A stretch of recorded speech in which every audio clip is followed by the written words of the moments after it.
Hi everyone, this is Azita. Welcome to my channel on healthy parenting and am I a good parent?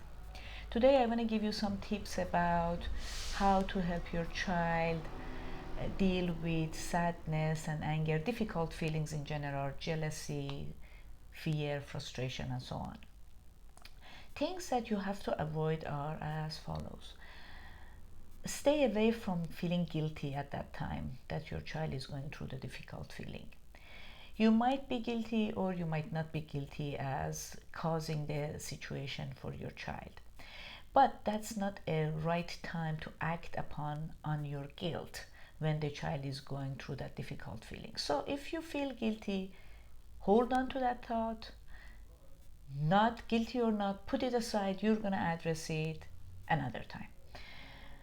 And stay away from letting them or telling them, I'm sorry, stay from telling them not to feel they are feeling.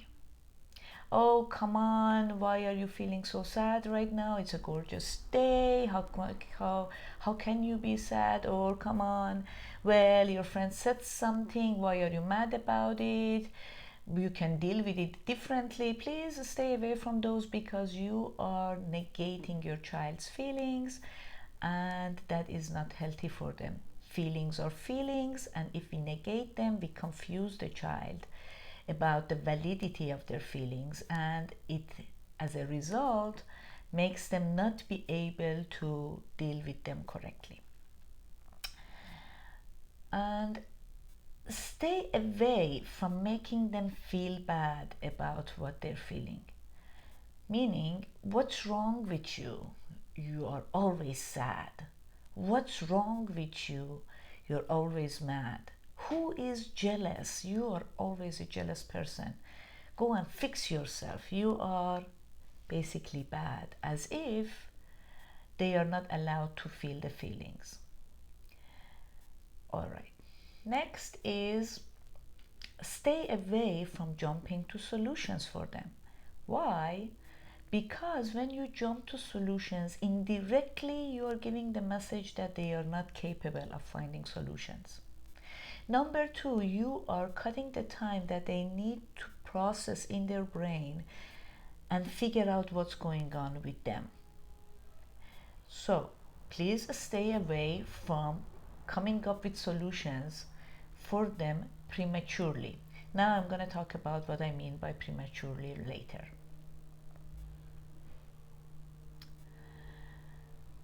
Stay away from feeling sorry for them. Why? Because when you feel sorry for the child, you are again indirectly implying that they are incapable. They already feel bad, but if they feel that sense from the parent that, oh my God, my mom is sorry, number one, they would feel, oh my God, I made my mom feel bad, so let me just get rid of this feeling again prematurely when it's not processed correctly. And I am miserable, I am incapable. Because feeling sorry and pity for someone is not a healthy approach. It gets that capability of that person away from him. Now let me see. So instead, these are the things that I would recommend that you should do. If possible, and I know a lot of times it's not possible, parents are extremely busy, professionals are super busy, and they have to deal with so many things in the house and also in their work. But if possible, put a hold on what you are doing at that moment and sit down next to your child. If that is not possible, find the time and say, I am coming to you. I want to hear what you have to say, what's going on with you. I don't have time right now. Let me wrap it up. I come to you and see what's going on. Why this is important? Because you are giving the message to your child that she or he counts. Her feelings are important, she is important, and it is so important that you're even willing to put whatever you're doing aside. So it means they are important than what you're doing right there and then, and that is priceless. Now, when you sit down, number two is to listen. I'm going to repeat, listen. Please do not talk. Silence is golden here. Listen, listen, listen. It's like, when you want to purchase a property, they say location, location, location. Here is listening, listening, listening. And by listening, meaning active listening. And it's interesting, active listening here means not talking. And try to understand what they say. So, listen. Take your time, sit down, do nothing. Meaning, you are not opening your mail, you are not listening to TV or radio, and while you're listening, you are not doing anything else but listening to your child.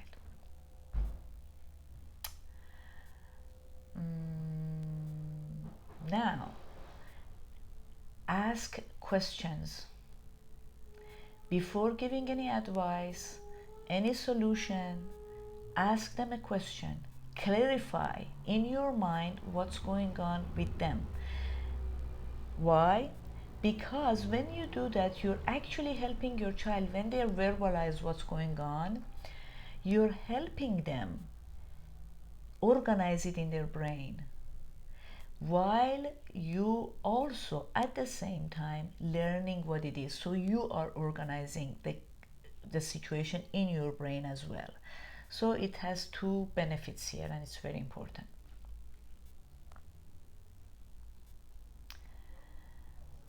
Now, the next thing that I would recommend you to do is try to feel what they're feeling at the moment. Stay away from labeling, as I told you earlier, and judging and making them feel bad about themselves. Try to feel them. Put yourself in their shoe. How would you feel if somebody comes and grabs your toy away from you? How would you feel if somebody says, well, it's not important how you felt. Sharing is, sharing is caring, something like that, which I don't negate that that's important, please understand. But I'm not at the expense of belittling your child's feeling and your child's importance in making a decision. Now, in that particular situation, you can teach a child how to express it and how to share possibly later or something else. But you don't negate your child's feeling in the process. So, really, really feel what your child is going through, how it feels for him. And why? Because when you do that, you are modeling for your child that it is important what they're feeling and it is valid. And as a result, the child would be able to validate her own feelings later on in life, which is one big step in regulating and feeling better. Now, again, allow them to express their feelings, because, as I said earlier, that helps them organize it in their brain and as a result regulate.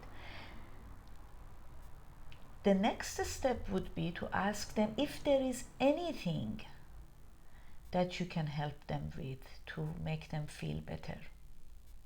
And try to really go for what they're asking. They might say, I want to be left alone. Please respect that. Leave them alone.